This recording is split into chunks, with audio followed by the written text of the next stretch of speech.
We're not waiting for opportunity, we create an opportunity.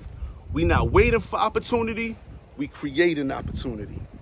What's up, guys? So today I want to talk to you about knowing your product, okay?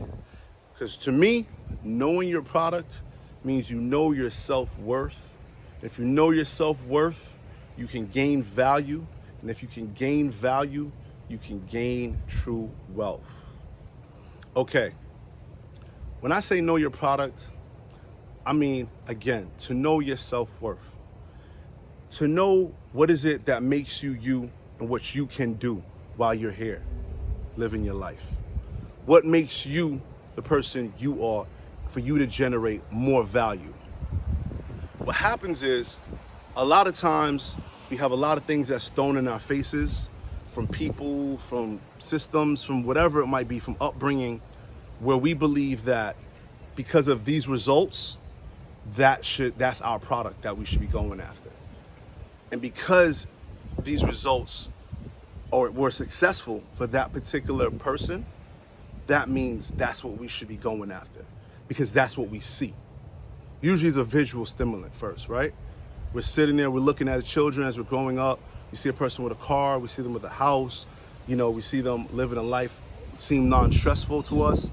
Hey, that should be the goal, right? So I can get that result, because it's really what you want is the result. So then you say that's the product or service that you have to do to get that result. Okay, now there's two issues that I have with that at times. One thing is that might not be your product and your service. And another thing is that not everyone should measure their results the same way. Okay, so meaning that might not be your product or your service is you were result driven on why you picked that, why you wanted to do that, why you wanted to be that. And that may have been because of many things in your environment that pushed you for that result. If the result is financial based, you know what I mean? If the result, it could be anything, food, it could be whatever it is. A lot of people are driven because they want that result. So since they want that result, the result is really what they want. So the closest thing they saw to them, or what they visualized, or what they've heard, is this product or this service brings that result. You know what I mean? For what they want. So now they go for that product and the result, and that's what they start moving with. And they push with that. And all they're waiting for is that result. They can't stand the product, they can't stand the service, but they're gonna push it on to everybody, and they're gonna be that for that result. So everything for them is for the result. Nothing is understanding what the product and the service and if that relates to them. So now that they may not even be getting that result or getting close to that result, they start looking at themselves as they're the issue. But that wasn't their product. They could have received that same result, again, if it was financial or a home or food or whatever it might have been, right? Losing weight, whatever that might have been, but picking what they do well in order to do that. What their product actually is, their true service actually is, not following someone else's that worked for them. Now you can use it as a template to say, okay, well, he did all these or she did all these things, what they did around it with the product that they had or the service that they had. You can look at that, right? You can say, hey, well, they went to door and knocked on this door, and they called these people, they sent these emails, they promoted, they worked on it day and night. They were reading about more information about it. On your own product though. You see what I'm saying? On your own service that you enjoy, that's in you, that's already yours. Okay?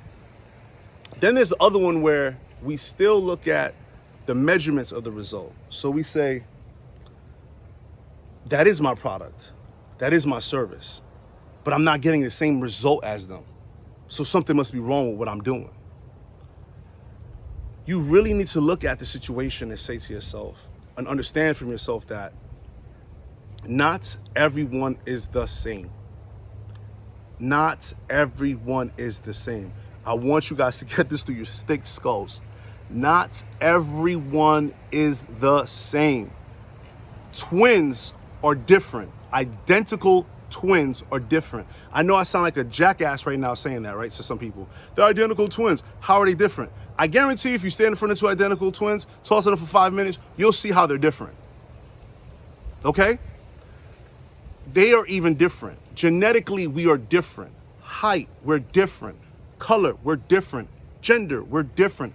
Things we like, we are different. Our environment, which we come from, gives us access to particular information that also makes us different. Okay? Because we all didn't start with the same thing.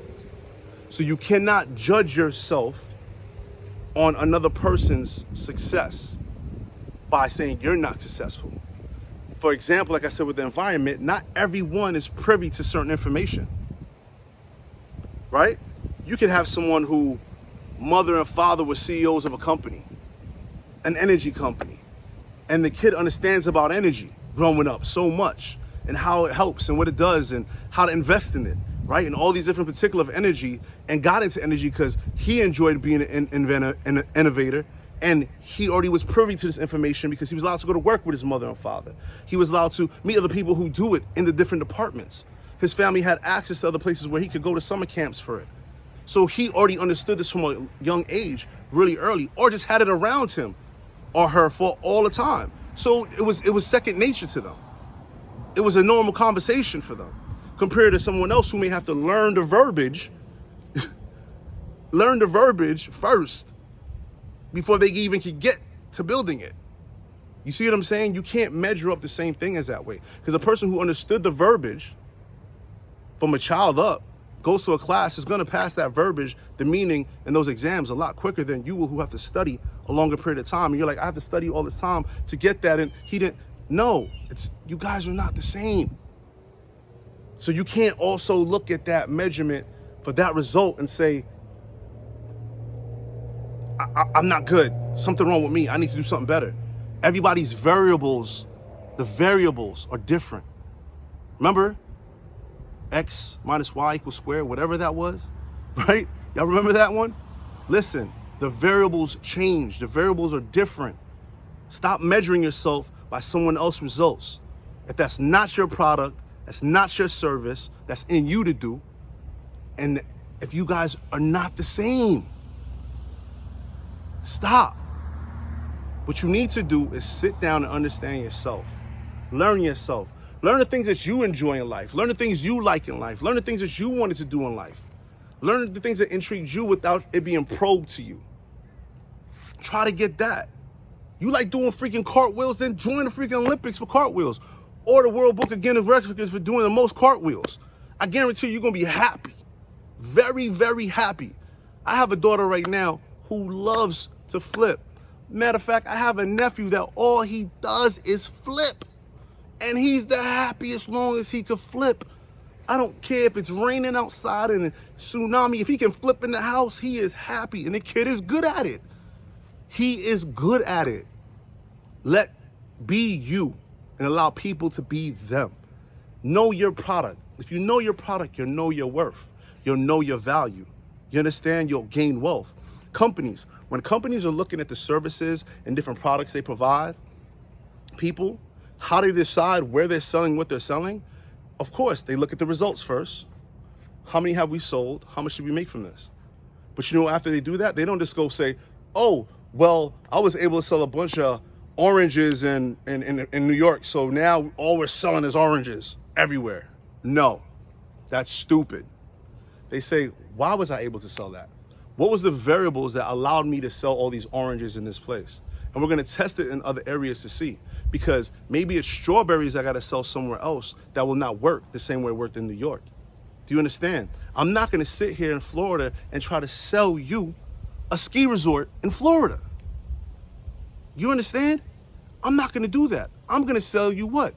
A beach resort in Florida, because this is my product, right? In Colorado, I will sell you a ski resort because that's my product. Know your product of where you are in your life, who you are, what you can do, what you feel comfortable doing, what you want to learn, what you like. Don't just follow everyone else's path. That's their path. Let them do their thing and you do yours. Take time to know your product, man, by taking time to know yourself. Know yourself. If you know yourself, then you know your self-worth. If you know your self-worth, you got value, then you automatically got assets and wealth, man. Come on. So please, take the time to know your product, know your service. Stop measuring yourself up to everyone else, because that may not be your product, that may not be your service, and there's many other variables around you and that other person that also cause those results. So please, take time to know your product and know your service, okay? Because then you'll know your self-worth, then you'll gain your value, okay? And then you'll have wealth. So like I said, what do I say all the time? We're not waiting for opportunity, we create an opportunity. We're not waiting for opportunity, we create an opportunity. Go ahead, let's create some opportunities.